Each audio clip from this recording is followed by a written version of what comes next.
27. God's love. God is love. God is love. 1 John chapter 4, verse 16. His nature, His law is love. It has ever been, it ever will be.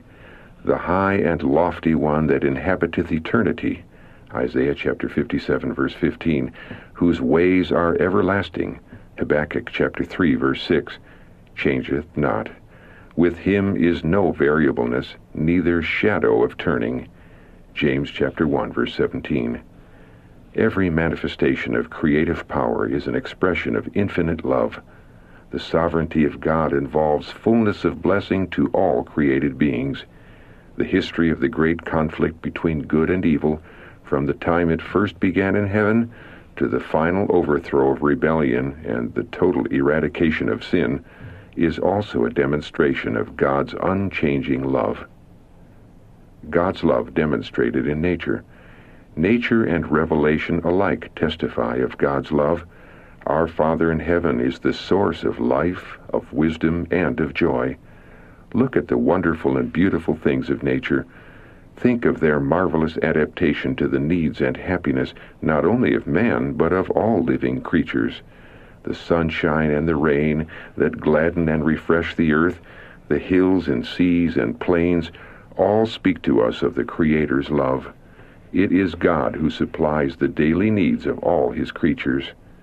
God is love is written upon every opening bud, upon every spire of springing grass. The lovely birds making the air vocal with their happy songs, the delicately tinted flowers in their perfection perfuming the air, the lofty trees of the forest with their rich foliage of living green, all testify to the tender fatherly care of our God and to His desire to make His children happy. Commandments based on principle of love. The precepts of the Decalogue are adapted to all mankind, and they were given for the instruction and government of all. 10 precepts, brief, comprehensive, and authoritative, cover the duty of man to God and to his fellow men, and all are based upon the great fundamental principle of love. Jesus and the law of sympathetic love. The law of God was changeless in its character, and therefore Christ gave Himself a sacrifice in behalf of fallen man, and Adam lost Eden and was placed with all his posterity upon probation. Had the law of God been changed in one precept since the expulsion of Satan from heaven, he would have gained on earth after his fall that which he could not gain in heaven before his fall. He would have received all that he asked for. We know that he did not. The law remains unalterable as the throne of God, and the salvation of every soul is determined by obedience or disobedience. Jesus, by the law of sympathetic love, bore our sins, took our punishment, and drank the cup of the wrath of God apportioned to the transgressor. He bore the cross of self-denial and self-sacrifice for us, that we might have life, eternal life. Will we bear the cross for Jesus? Sensitive, loving nature of Christ. His life, from its beginning to its close, was one of self-denial and self-sacrifice. Upon the cross of Calvary, He made the great sacrifice of Himself in behalf of all men, that the whole world might have salvation, if they would. Christ was hid in God, and God stood revealed to the world in the character of His Son. Love for a lost world was manifested every day in every act of His life. Those who are imbued by His Spirit will work in the same lines as those in which Christ worked. In Christ the light and love of God were manifested in human nature. No human being has ever possessed so sensitive a nature as did the sinless Holy One of God, who stood as head and representative of what humanity may become through the imparting of the divine nature. God's love, a living spring. The love of God is something more than a mere negation. It is a positive and active principle, a living spring, ever flowing to bless others.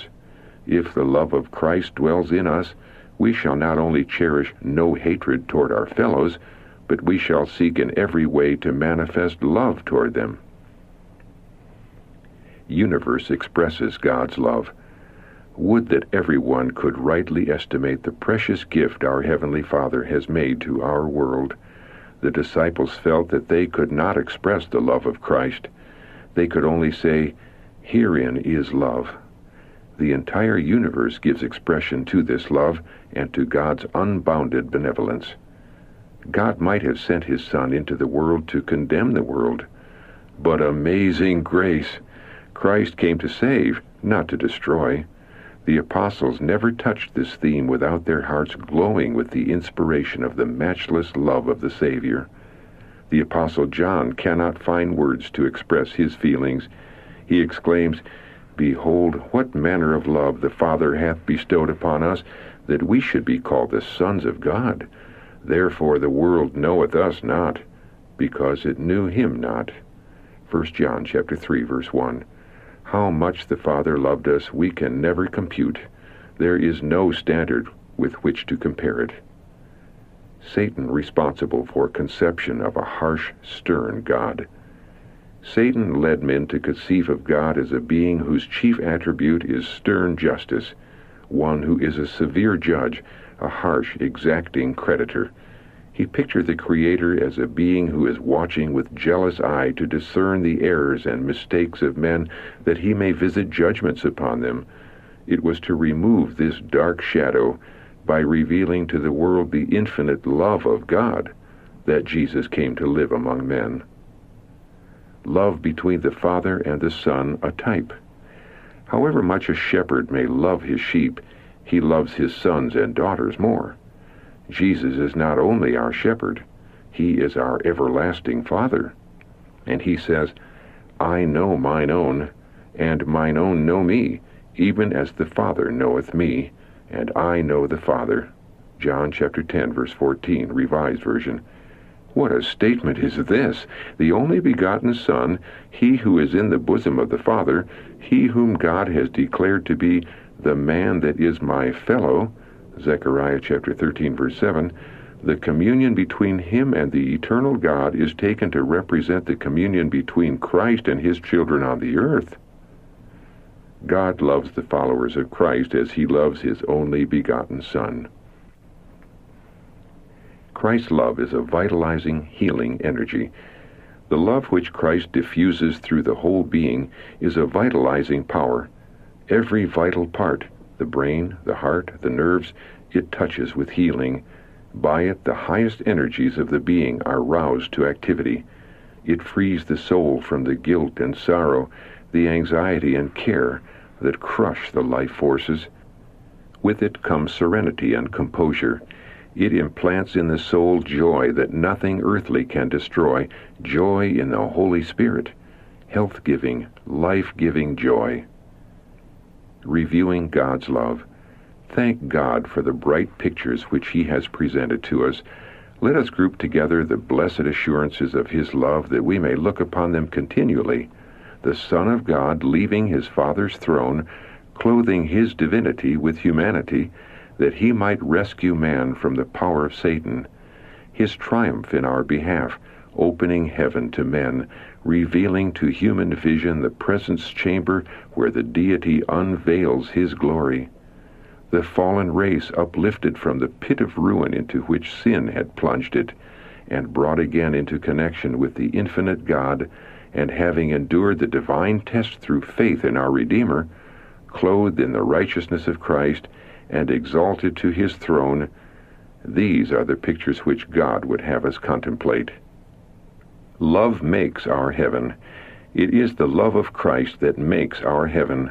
But when we seek to tell of this love, language fails us. We think of His life on earth, of His sacrifice for us. We think of His work in heaven as our advocate, of the mansions He is preparing for those who love Him. And we can but exclaim, "Oh, the heights and depths of the love of Christ!" As we linger beneath the cross, we gain a faint conception of the love of God, and we say, "Herein is love, not that we loved God, but that He loved us, and sent His Son to be the propitiation for our sins." 1 John chapter 4, verse 10. But in our contemplation of Christ, we are only lingering around the edge of a love that is measureless. His love is like a vast ocean without bottom or shore. God's love infinite, exhaustless. All the paternal love which has come down from generation to generation through the channel of human hearts, all the springs of tenderness which have opened in the souls of men, are but as a tiny rill to the boundless ocean when compared with the infinite, exhaustless love of God. Tongue cannot utter it, pen cannot portray it. You may meditate upon it every day of your life. You may search the Scriptures diligently in order to understand it. You may summon every power and capability that God has given you in the endeavor to comprehend the love and compassion of the Heavenly Father, and yet there is an infinity beyond. You may study that love for ages, yet you can never fully comprehend the length and the breadth, the depth and the height of the love of God in giving His Son to die for the world. Eternity itself can never fully reveal it. Yet, as we study the Bible and meditate upon the love of Christ and the plan of redemption, these great themes will open to our understanding more and more. God's love, progressive. The years of eternity, as they roll, will bring richer and still more glorious revelations of God and of Christ. As knowledge is progressive, so will love, reverence, and happiness increase. The more men learn of God, the greater will be their admiration of His character.